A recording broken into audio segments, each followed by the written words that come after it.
Good morning, student. This is second video on chapter business environment.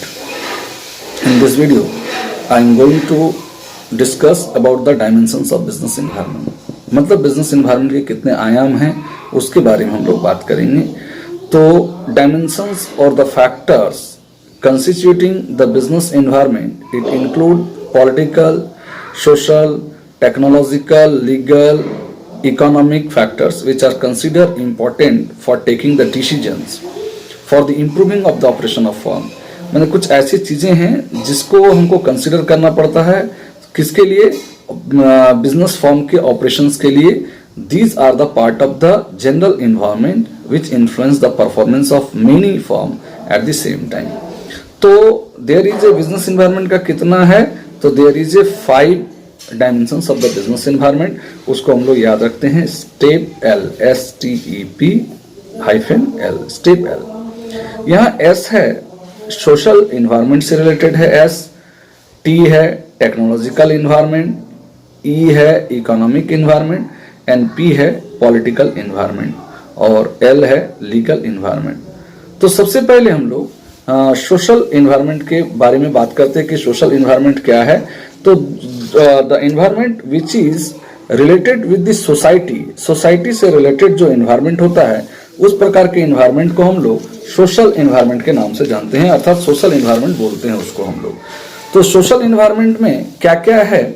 Social environment implies the tradition, literacy rate, educational level, value, customs, lifestyle, demography, distribution and other characteristics of the society in which the organization exists. Tradition का मतलब यहाँ पर क्या होता है? Custom मतलब रीति रिवाज और the social practices that have passed on from one generation to another generation. जो जनरेशन टू जनरेशन चला आ रहा है उसको कस्टम या रीति रिवाज हम लोग बोलते हैं. दैट इज जैसे सेलिब्रेशन ऑफ फेस्टिवल्स हम लोग जो मनाते हैं, दिवाली, क्रिसमस, गुरु पर्व, ईद है ना, बकरीद, ये सब. Give the significant financial opportunity to many business like the sweets manufacture, card. जैसे मान लीजिए दिवाली है तो स्वीट्स का ज्यादा वैल्यू बढ़ेगा. 1 जनवरी आया तो कार्ड वगैरह का कैंपेनिंग है ना. तो ये सब जो कंपनी ये सब चीज में डील करते हैं तो सब गिफ्ट निर्माण करने लगेंगे कब? दिवाली में, ईद में, बकरीद में. इस तरह से values mean standard that a society holds in a high esteem, for example freedom, social justice, equal opportunity, etc., which are characterized by the all of us. Changes in social environment affect the demand of the product. Social environment में जो changes होता है उससे demand of the product बढ़ता या घटता है. Supply of labor and capital. If a business fails to adapt, अगर कोई business adapt कर ये social environment को जो changes हुआ उसको fail करके adapt करने में, तो सच चेंजेस जैसे अभी मान लीजिए लॉकडाउन का पीरियड है, कोरोना वायरस का दौर है, तो अभी सबसे ज्यादा डिमांडिंग क्या हो गया? मास्क का डिमांड हो गया, सैनिटाइजर का डिमांड हो गया. तो if the business organisations fail to recognise the changes in the society में जो चेंजेस हुआ उसको रिकॉग्नाइज नहीं किया, तो अभी डिमांड किस चीज का बढ़ा डिमांड, अभी मास्क का डिमांड बढ़ा, सैनिटाइजर का डिमांड बढ़ा. तो लोग अगर उसको प्रोडक्शन करना स्टार्ट कर दिया, पहले से कर दिया, तो उसको उसका फायदा मिलेगा. It's survival became difficult. अगर वो नहीं कर पाएगा तो उसका सर्वाइवल नहीं हो पाएगा. Cooperation between business and the society can make business boom, मतलब विन विन सिचुएशंस में बना सकता है. Whereas confrontations between them may lead to disaster, that is lose lose. ठीक है. जैसे मान लीजिए फैशन इंडस्ट्री में क्या चेंजेस हुआ, इलेक्ट्रॉनिक गैजेट्स में लोगों का क्या इंक्रीजिंग डिमांड हो गया है ना. तो फूड हैबिट में क्या बढ़ गया, अभी फूड हैबिट क्या है, सब इम्यूनिटी बूस्टर फूड खाने को रहा है. तो इस तरह से जो चीजें हैं या कॉस्मेटिक इंडस्ट्री में क्या चेंजेस हुआ, तो इस तरह चीजों को पहले से अडॉप्ट करना होगा बिजनेस एनवायरनमेंट को, बिजनेस ऑर्गेनाइजेशंस को, so that they can able to produce this type of demand को फुलफिल कर सके, दिस टाइप ऑफ डिमांड्स के बारे में लोग सोच पाए. Any business is a part of the society in which it operates. The buying and consumption habits of the people, buying और कंजम्पशन जो हैबिट है लोगों का उसका, देयर लैंग्वेज, कस्टम, प्रेफरेंस है ना, taste etcetera the factors that influence the business, ये सब जो फैक्टर्स है बिजनेस के इन्फ्लुएंस करता है। Businessman should be allot enough to visualize the factors that directly or indirectly affect the organization, जो directly or indirectly organizations को affect करता है। Cooperation between business and society will see business boom and will help in the growth of the professional manager as well as the country, whereas failure of any business organization in adopting itself to change, अगर वो change का adoption में fail हो जाता है, in the social environment will leads to dissatisfaction amongst the customer and rejection of its product. The shift of demand can ever change the very survival of the business. ST, अब हम लोग technological environment के बारे में बात करेंगे। Technological environment क्या है और इसका कैसा इंपैक्ट पड़ता है बिजनेस ऑर्गेनाइजेशंस पर, इस पर बात करेंगे।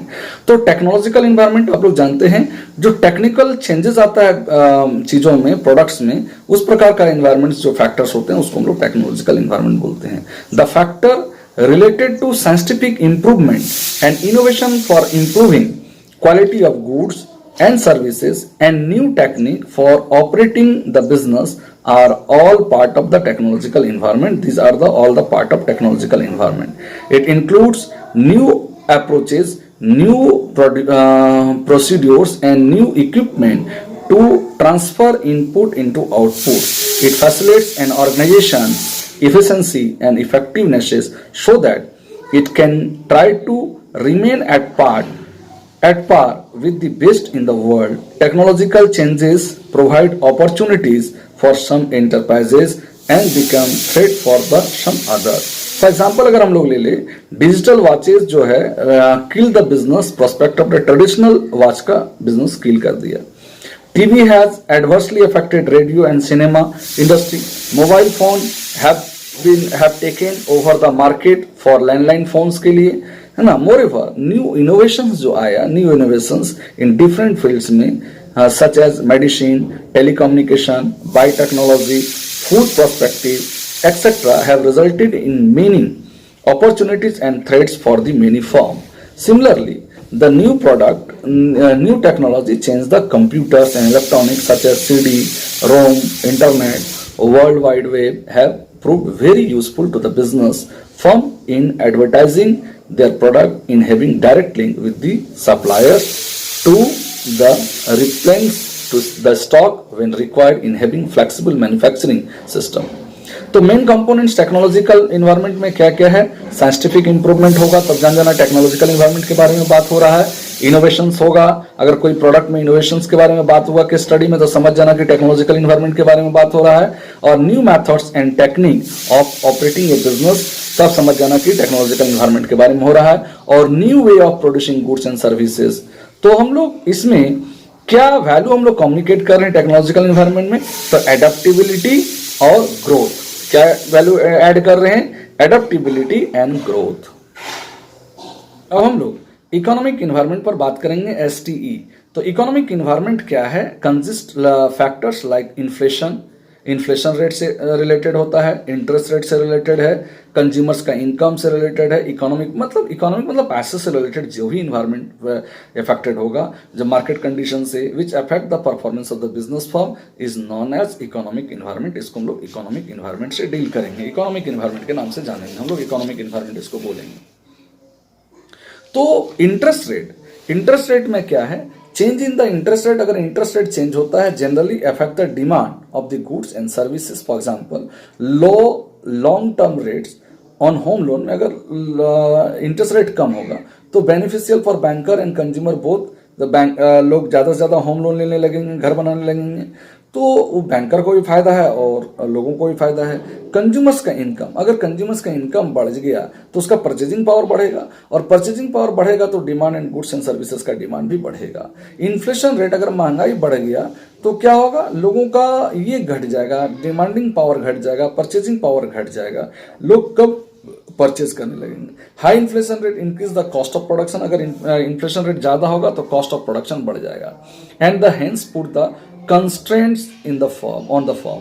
on form. Economic environment is fully regulated by RBI, Reserve Bank of India, and RBI influence the interest rate is in the country, has full control on the flow of money in the economy. It also regulate the working of all the bank in India. जितने भी bank working करते हैं India में, सबको guideline कौन देता है? RBI देता है. तो क्या द कंपोनेंट्स ऑफ क्या क्या है इकोनॉमिक इन्वायरमेंट का? What are the components of economic environment? Following are the main components of economic environment. पहले ध्यान से सुन लीजिए कौन कौन से कंपोनेंट्स हैं इकोनॉमिक इन्वायरमेंट का. तो पहला है the role of public and private sector in the existing structure of the economy, the rate of increase in GNP and per capita income both at current and constant prices, rate of saving and investment ka rate, and rate amount of export and import different products, increase in transportation and communication facility, trends in agriculture and industrial production, internal as well as the external public debt, nature of money supply in the economy, or planned outlay in private and public sector, balance of payment and change in foreign exchange reserve. तो इसमें भी हम लोग क्या value कर रहे हैं? तो एडेप्टेबिलिटी वैल्यू हम लोग कर रहे हैं. ठीक है. तो एक इकोनॉमिक इन्वायरमेंट्स का अगर ये सब पॉइंट रहेंगे तो हम लोग समझ जाएंगे कि मेनली ये इकोनॉमिक इन्वायरमेंट से रिलेटेड किस स्टडी आता है. डायमेंशंस ऑफ बिजनेस से, बिजनेस का डायमेंशंस जो है उससे रिलेटेड किस स्टडी आता है. बहुत सारा क्वेश्चन घुमा करके दे देगा, पूछ देगा कि कौन सा डायमेंशंस जो इस इन्वायरमेंट को, फैक्टर्स को प्रभावित कर रहा है. तो ध्यान से सारा चैप्टर को पढ़ना है और पॉइंट को ध्यान से सुनना है, ध्यान से देखना है, वीडियो को देखना है बार बार, और उसका निष्कर्ष निकालना है, कंक्लूजन निकालना है कि आखिर क्या इकोनॉमिक इन्वायरमेंट है, सोशल इन्वायरमेंट क्या है और तुम्हारा टेक्नोलॉजिकल इन्वायरमेंट में क्या है, ताकि तुम डिफ्रेंशिएट कर सको ऑल द इन्वायरमेंट में. अब हम लोग पॉलिटिकल इन्वायरमेंट के बारे में बात करेंगे कि पॉलिटिकल इन्वायरमेंट क्या होता है और इसका कैसा क्या इम्पैक्ट पड़ता है ऑन द बिजनेस के ऊपर क्या फर्क पड़ता है. Political environment consist of forces such as political stability and peace in the country and attitude of the ruling party and its representative towards business. These forces significantly affect the functioning of business. Whenever there is a political stability, it increases the confidence of businessmen. अगर political stability रहता है देश में तो जो businessman है उसका confidence बढ़ जाता है. वेयर एज पॉलिटिकल अगर इनस्टेबिलिटी है, एडवर्सली अफेक्ट द बिजनेस को एडवर्सली अफेक्ट करता है. फॉर एग्जांपल हम लोग ले लेते हैं कि even after opening in our country 1991 many foreign company found it very difficult to enter the Indian market because of bureaucratic red tapism. As a result many of this companies got discourage from the doing business in India. बहुत सारे company discourage हो गए, वे लोग इस business नहीं कर पा रहे थे इंडिया में. Main element of the political environment का मेन एलिमेंट्स क्या क्या हैं? गवर्नमेंट का attitude and the nature of interventions towards the various industry में कैसा इंटरवेंशन रहता है गवर्नमेंट का. दूसरा pressure by the government and allied agencies, उसके जो हैं उसका प्रेशर कैसा रहता है. Political party and their policy, political parties कौन है, उसका पॉलिसीज क्या है. पॉलिटिकल आइडियोलॉजीज क्या है and practices of the ruling parties का प्रैक्टिसेस क्या है. Nature of ruling party and government का नेचर क्या है. और constitution of the country, nature of the countries relation with the foreign country के साथ कैसा है, पर्टिकुलरली नेबर्स के साथ. Business functions within the frame of political environment. Generally, government policies change with the change of the guard in power. Business is required to understand the flow such changes and also respect the orders that judiciary give from time to time. That is the main about the political environment. तो इसको बार बार political environment को बार बार पढ़ना है, समझना है. Political environment से related क्या क्या केस स्टडी आ सकता है और पॉलिटिकल इन्वायरमेंट क्या है, कैसे इससे रिलेटेड हम लोगों का केस स्टडी रहेगा. तो political environment generally political party के द्वारा जो अफेक्टेड इन्वायरमेंट होता है उस प्रकार के इन्वायरमेंट को हम लोग पॉलिटिकल इन्वायरमेंट बोलते हैं. एग्जाम्पल जैसे मान लीजिए after globalisation government of India allow many foreign companies to enter the Indian market for giving boost to the different industry like food, processing industry, etc.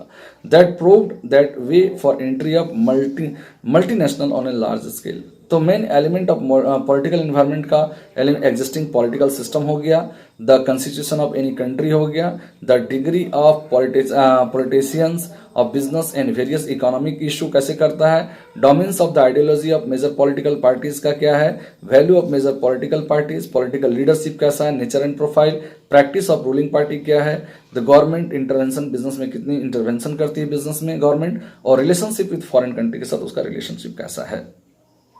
तो what value communicated through the political environment, the harmony and trust, ये value communicate कर रहा है। अब हम लोग बात करते हैं लीगल इन्वायरमेंट के बारे में। तो लीगल इन्वायरमेंट क्या है, what is legal environment?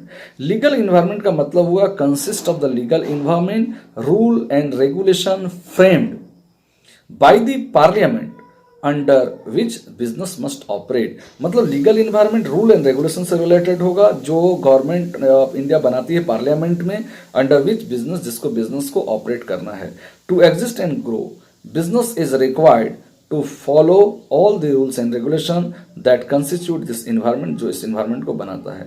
Legal environment includes different law passed by the government, administrative order issued by the government authorities, court, and also various recommendation made by the various commissions, agencies at their levels of the government, central, state, local, etc. तो ये बहुत essential है कि management for any business firm to obey this rules and regulation for smooth functioning of the business. Non obedience अगर होगा to this rules can land the business enterprises many legal problems हो सकता है। In India business firm are required to have complete knowledge of Act like Companies Act 1956, Consumer Protection Act 1986, Industrial Dispute Act 1947, and Competition Act 2002, and so on. The influence of the legal environment can be explained with the help of government regulations in order to protect the consumer's interest. For example, it is compulsory that the advertisement packaging of the cigarette should carry the statutory warning that cigarette is injurious to health। ये government बनाया तो इसको mandatory करना होगा। तो what is the main element of the legal environment, कैसे जान जाएंगे कि लीगल इन्वायरमेंट है? तो various legislation passed by the government अगर पास किया है, एडमिनिस्ट्रेटिव ऑर्डर है issued by the government authorities, judgement of the court है, decision rendered by the various commission and agency अगर रिलेटेड होगा तो हम लोग जान जाएंगे कि ये लीगल इन्वायरमेंट के बारे में बात हो रहा है। अब इसका हम लोग क्या वैल्यू कम्युनिकेट करते हैं? तो respect towards law. The value communicated under the legal environment is respect towards the law. Thank you, that's all for this video. इस वीडियो में हम लोग डायमेंशंस ऑफ बिजनेस इन्वायरमेंट के बारे में ही केवल बात किए हैं। बाकी के वीडियो में और इस चैप्टर में जो बचा हुआ है उसको हम लोग बात करेंगे। ये सेकंड वीडियो है बिजनेस इन्वायरमेंट का। प्लीज आप ध्यान से देखिए। अगर कोई डाउट होता है, हम लोग डिस्कस कर चुके हैं गूगल मीट में इस चैप्टर को पूरा तरह से। अगर आपको फिर भी कोई दिक्कत होता है तो यू आर फ्रीली आस्क, है ना, हम इसको फिर से रिवीजन करेंगे। Thank you.